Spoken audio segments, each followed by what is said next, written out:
Hello everyone, this is AmberAnkNA here. Welcome to my channel. Well, I play a variety of games and do narrations for fanfics. I'm really hoping you enjoy my content. If you do, make sure to comment below, leave a like, and subscribe with the notifications on.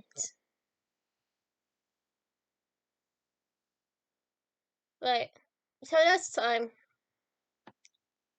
this is AmberAnkNA. Welcome to my channel. So, hi. The only link left. Chapter 7. Hope. When Max was 3 years old, her parents recorded her waking up on Christmas morning and finding presents in the living room, on the couch, and under the tree. The mystery and magic of Santa Claus filled the girl with joy and childlike wonder. At least that's what she thought she remembered. Because of her young age at the time, the memory was less of a direct experience and felt more like she was watching it happen from the camera's point of view than her own. She knew it was real, but if it hadn't been recorded, she probably would have lost it as she grew older. That was the same way it felt now, remembering something that happened to a version of herself from another universe. It was like watching a video of it rather than seeing it firsthand in many cases. The experiences from the countless other masters out there became part of her in different ways. She wondered if the mental tourniquet, like we say, that the older mastermind version of her best friend put on her mind before the merger, had anything to do with how she observed the others. "You in there, love?" Chloe asked, still sitting behind Max, running her fingers through what appeared to be an 18 years old's soft brown hair. "Yeah, I'm sorry. Just lost in my thoughts, I guess." She wasn't sure if being sleepy was something that happened in the mind space, but she felt an extreme contentment and a sense of deep relaxation when her wife played with her hair. Anytime Chloe touched any part of her body, she knew she was home.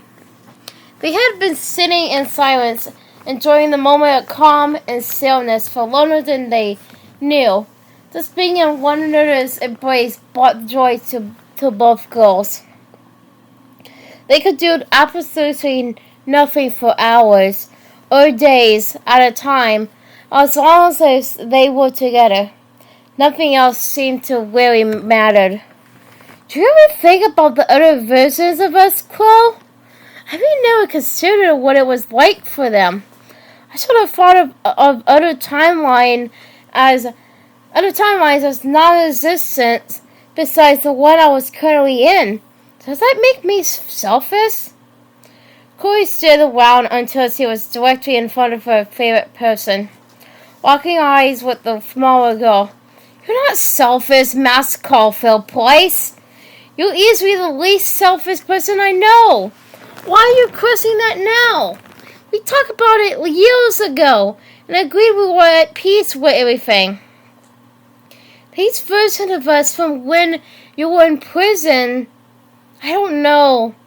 It was a super dark and lonely time for the both of us. Remembering the entire fucked up situations is really messing with my head. They ended up together and safe, right?" Chloe tenderly gripped Max's hand, allowing them to fall naturally into her own.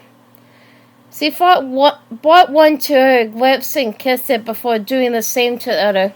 "I don't remember that one, but I know every Max and Chloe will always find each other." "Yeah, they were safe. I know the timeline was unstable and would have evenly burned away, but I just feel for them, you know? Was that really you and me if it took a lot for me to remember and you don't remember at all? Well, Massey, if I may put on my professor's hat for a minute, I don't know which version of me I learned this from, but here goes. Have you ever heard of Socrates? Yeah, a little. Wasn't he the one that said, I think therefore I am? Something like that? Nah, that was disastrous. But you're close. So, this Socrates believed in an idea he called the forms. Everything exists as a higher version of himself. Let me give you an example. You know what the number 3 is? Yeah? Of course, babe. Mass nodded. In English, we use sideways hump squiggles. Louise won in Mass's hands and drew a 3 in the air with her pointer like this. But how many ways is the idea of 3 object represented in other languages? You have Roman noodles, Chinese, Greek, Japanese, fucking hexadecimal. 1,000 ways to represent the meaning of more than 2. And less than 4. The exact count of 3 is a universally accepted idea by everyone. So that's sort of like us. We're the highest idea of ourselves. The forms of us. This is the prime reality. It takes nothing away from the experiences of the others. They were intended to be meaningful parts of us. Maybe some don't manifest in the forefront of our minds now, but without those other parts, we would be missing integral pieces ourselves. They are all special and unique, you know? Whoa, babe, that was brilliant and beautiful. What happened? I blacked out. The blue-headed punk playfully crooked, an ember smoke on her face. I'm kidding, but don't stress about it. Massey Mask, just remember, if we happy, they happy. After all, we are them. I have to create a wormhole, Crow, and I suddenly know how to do it. It's like my power has evolved simply by remembering what that other me knew. Mask noticed her soulmate beginning to giggle. What's so funny? It's like you're working at this long. If new memories can upgrade your powers like that, it's like you're fucking Neo from the Matrix. Steve laughed, drawing a smile, then a tiny giggle from Mask. I know called Phil, the brunette joked, pretending to be Neo then during his training when he was being upgraded with new platforms. New programs. Chloe, quickly, take Morpheus' line. Responded. Show me. The girl sealed a few more laughs before everything struck back down to silence. Matt shrinks Chloe's fingertips on one hand as Chloe continued to play with Master's hair with the other. It truly felt like the calm before the storm, and both girls wanted to exist in the moment forever, though they both suspected the other realized they needed to get back home. Finally deciding to push forward, Mask moved around and pushed up to her feet. She reached down and helped her wipes to hers. When we get back, your head is gonna feel like shit, Massey. Besides, just being here with you, that's probably the main reason I don't want to return. I hate when you're hurt. She reached over and pulled Mask into her side hug, the girl's hips touching in the center. I need to focus. If I could channel my power properly, I'm pretty sure I could open a wormhole. Not sure what happened after that, but I know what those versions of us went through after they did it. Mask, just let her fucking whip. There's nothing we can't handle. Whoever it goes down, we be standing when the smoke clears. I breathe in your ass, love. My ass? You're always so superb. Mask bravely shouldered back her best friend. Don't you dare tempt me right now. You know how I get. The tall girl pumped her eyeballs up and down a few times. Yeah, I love to give into temptation right about now. But we need to get back. The more I feel like I understand how these powers and everything works, the more I realize I don't know shit. How long have we been away? I don't know. Chloe Maltry pulled her shoulders up beside her ears before releasing. But I do know everything that happens to us has a purpose. I think the universe has proven that point so many times I lost count. We return at the perfect time. Okay. So on the count of 3, let's go back.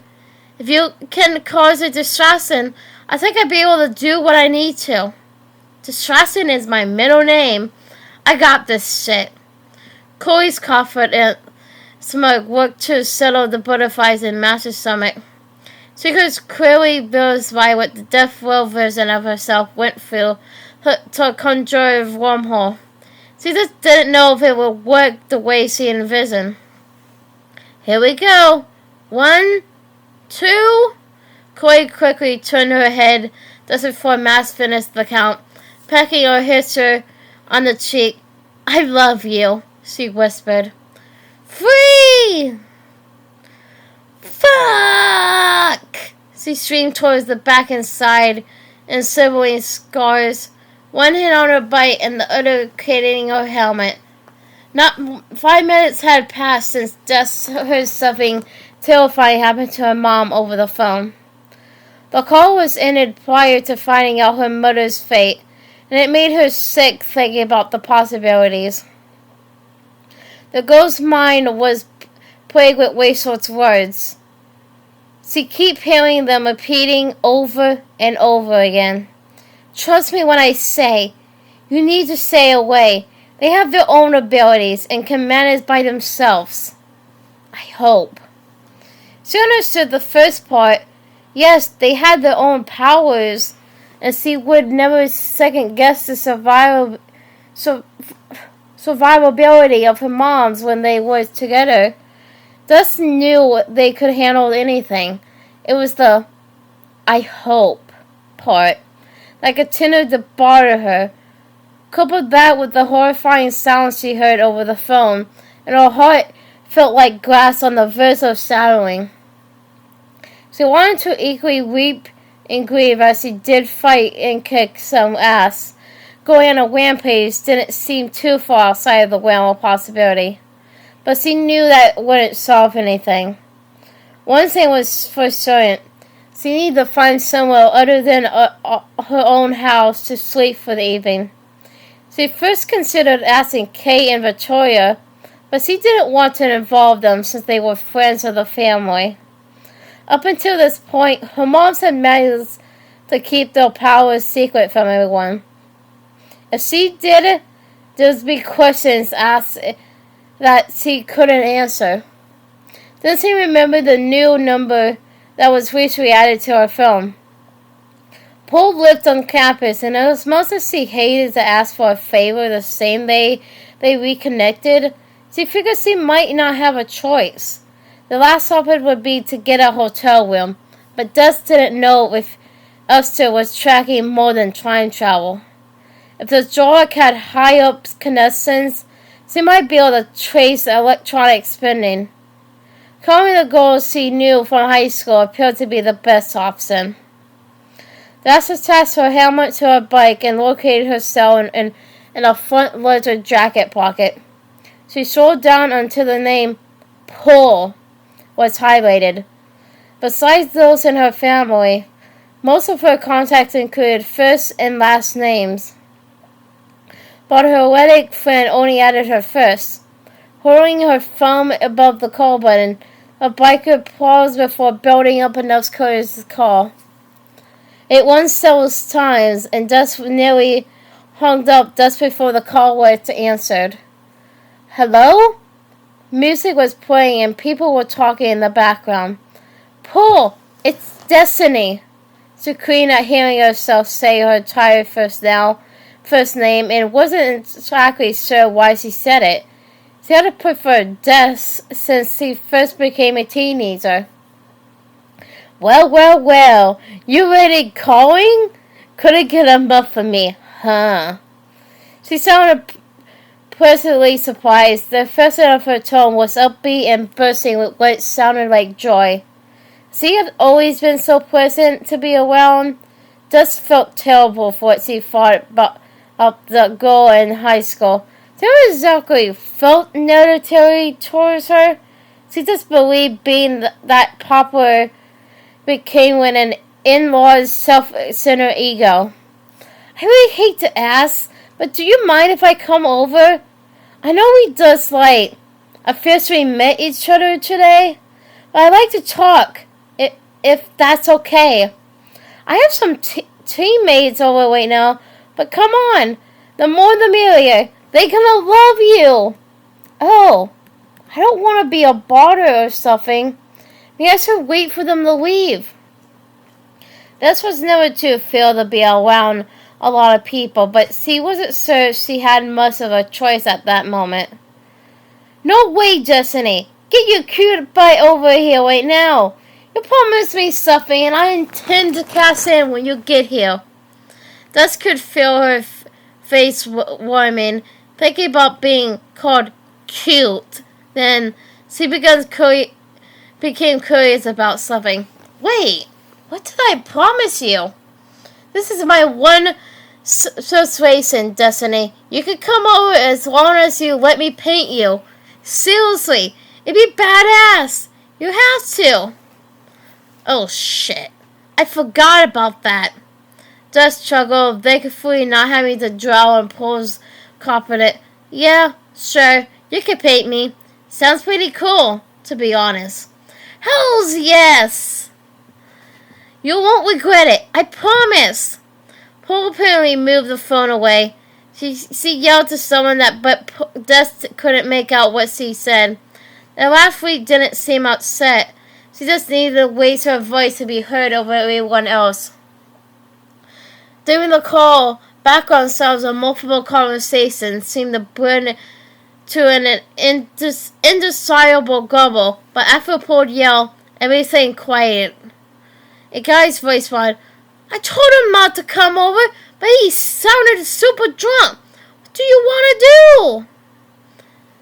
Dust, I need a skedaddle. Please come over. We could talk then. Everything alright? Paul? Your tone kinda suddenly changed.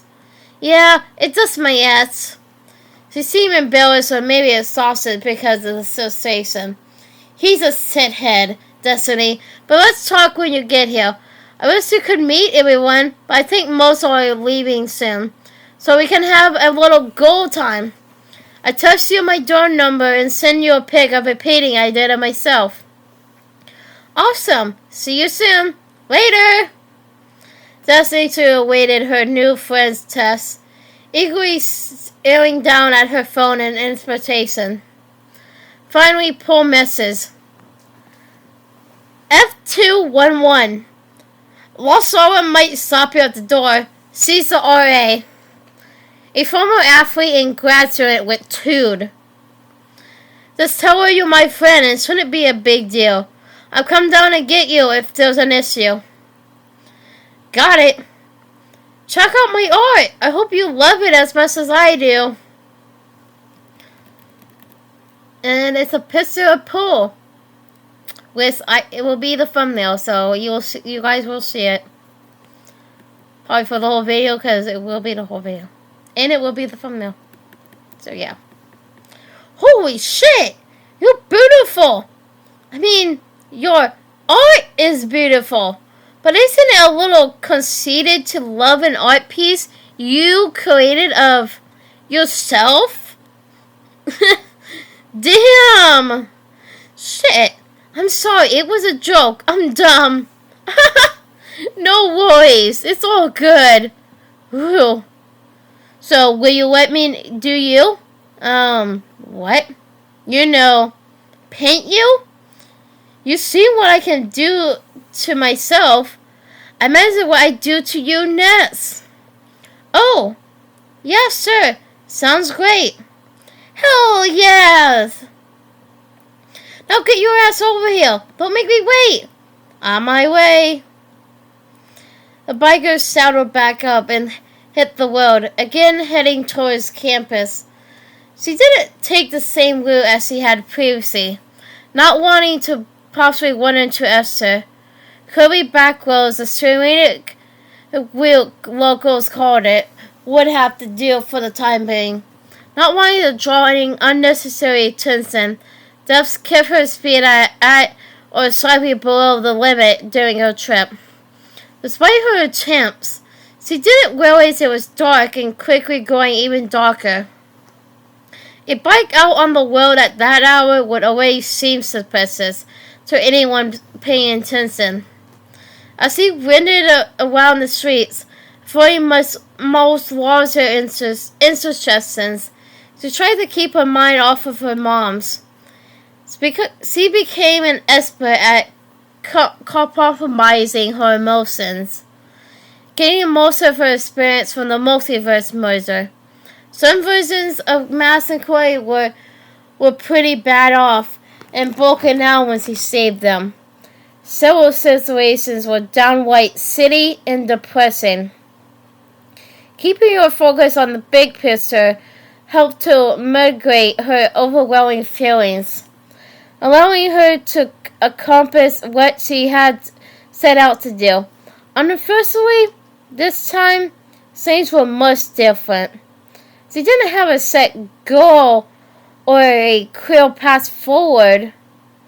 Several hours earlier, when she walked out of the house, she didn't know it was the last time she might see her moms for quite a while.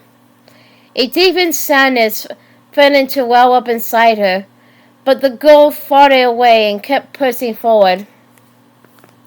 Understanding her predicament meant she would need to go against her instincts and allow her moms to fend for themselves. Denying the voice in her head that was calling out for her to help them was one of the toughest things she had ever done. Everything she'd known centered around her and her mom's safety. She now had to temporarily try and forget about them. Fuck. I hope they are doing okay.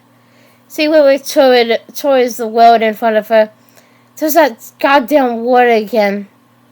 Hope. She shifted her thoughts away from the gloomy situation and aimed them towards Paul. The girl had already made a big impression on her. And now she was about to be in the absolute storm. It felt surreal. A prickling nervousness swept through Dustin's mind as he approached the campus. She could literally travel through time anywhere she wanted, but the idea of not being good enough to hang out with Paul made her stomach crawl. She giggled to herself at how dumb it was to let a seemingly minor thing impact her in such a profound manner. But she couldn't deny the very real feelings she was experiencing. Finally, she made her way through the university suites and rode to the athletic dorms at the far end of campus. There were two structures with large letters adored on the street-facing side. They were shaped by multi-level rectangles, more modern in appearance than the other university buildings. A parking lot that must have been paved in the last week or so surrounded the dorms in all directions. Freshly painted white lines separated the spaces in an even congruent sections.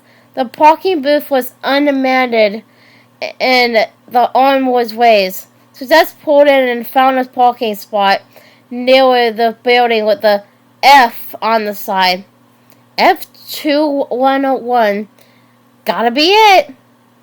Removing her helmet and tethering it to her bike, Dust hopped off and headed for the glass double-door entryway. She unbuttoned her jacket and started along the path to the entrance.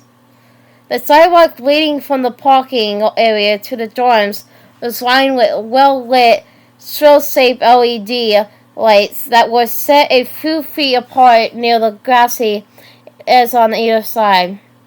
The lobby was even brighter, illuminating light spitting out from the mostly grass sidewalls. Dusk pushed the door open and was greeted by an older girl. Her shoulder width was probably double that of the bikers, and she was at least a head taller.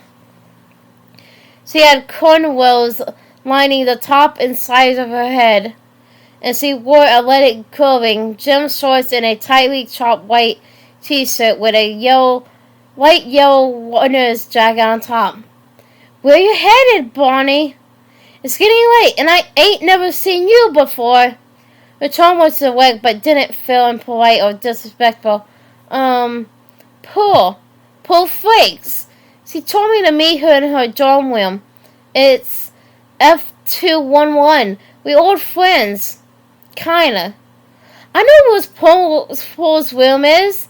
Go second floor. Take a left from the elevator, and 211 is right across from the showers. What's your names? I'm Des. Well, Destiny. Which is it? Des or Destiny? The resident assistant tilted her head and lowered her eyebrows.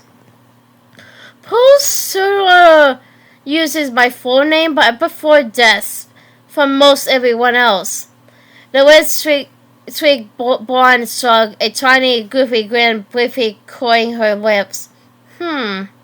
Well, sign in here and head on up.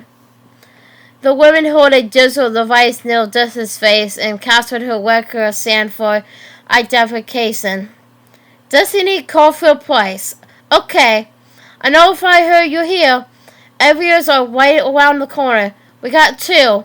Salisbury across from them. Oh, by the way, if you didn't park in the visitors lot and plan on staying the night, you might have a ticket in the morning. Just saying. Thanks. That sort of half saluted and spun around towards the corner the woman indicated. The doors were already open on the white elevator. So as she strolled on inside, she pushed the button for the second floor and rolled up one level. After a ding, the doors slid open. So facing two students, one male and one female, with their arms around one another aside her. As Des walked around them, the pair stepped inside the elevator. Hey! The guy spoke up, coming out to Des. Are you Destiny? Des spun around and made eye contact with the boy. Yeah? Who are you? I'm Chris, and this is Carla. The girl struck her hand up beside her eye and waved. You're headed to Pool's room? Maybe? The hostility in her voice couldn't be more nervous. It's okay, Destiny. Carla calm. Paul can't stop talking about you. It's super cute. Haven't seen her smile this much since. She abruptly stopped talking when it went. Chris seemed to have elbowed Carla, cutting her off. It was nice meeting you, Destiny. Hope we see you around more soon. Call me Des. The boy seemed taken aback, if not a little embarrassed. Oh, okay, Des. Sorry. Bye. Carla was almost over tearful as he rubbed her now sore shoulder. The elevator set while Des was left standing, staring into the shiny silver doors, where a cockeyed reflection of herself was staring back. She shut off the encounter and located the showers. The door on the opposite side of the hall read 211. She felt her heart spinning up as he neared her destination. Her breathing began spilling intentional and forced, so she took a deep breath to calm her nerves. Swinging herself in front of the door, Des lifted a ball fist ready to knock. As he did, the door swung wide open and she was standing face to face with the most beautiful girl she'd ever seen. Paul visited with her gym shorts and grinned. Destiny, you made it! Yep, I'm here. Destiny responded, tucking a loose strand of her hair behind her ear.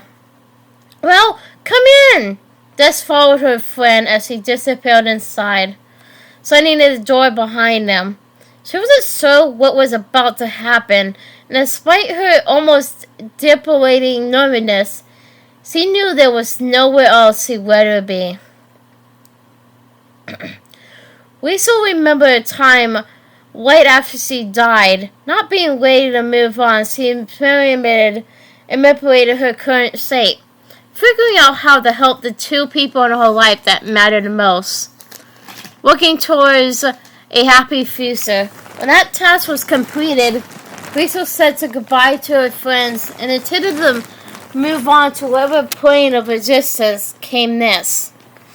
She found herself in a massive cave-like room among a sea of other souls, but failing to move on. There was as many people behind her and on the sides as there were immediately in front of her. It felt like being dead center of the crowd at a concert where she could barely move. Nobody was walking or talking. It was one of the most awfully unpleasant situations she ever been in. They were all facing the same direction as if waiting for something to happen. Hey! She went to the preteen boy standing to her right, nearly pushing up against her because of the tight streets of the crowd. How long have you been here? The boy muscled as he poked up, slowly turning his head towards the girl to face her direction. His eyes seemed to pierce right through her. A smoky haze had replaced the white and whatever color his irises was for.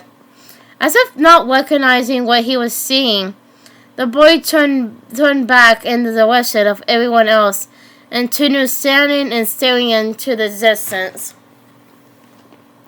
Rachel scanned as many faces as she could see from her spot, as she noticed all of them had the same lifeless looks in their eyes.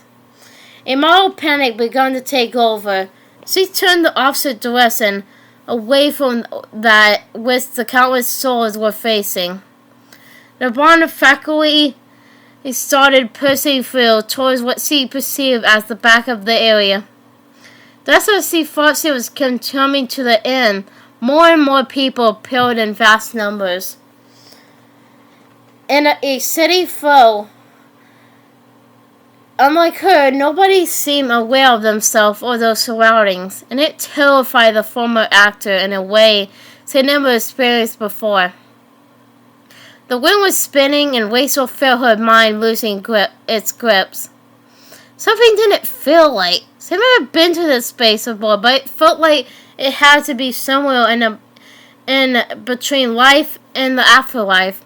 Souls weren't moving on like she thought they should, and she didn't plan on staying to find out why. She started crawling through the endless ocean of bodies, but could never find an end. Faces bored by as she fought past the others in a haze hurry. Finally, she cracked. The girl hit her knees and released a deep, guttural stream that originated from the most craveable areas of her soul. Her chin was pointed upward, every muscle in her body tense.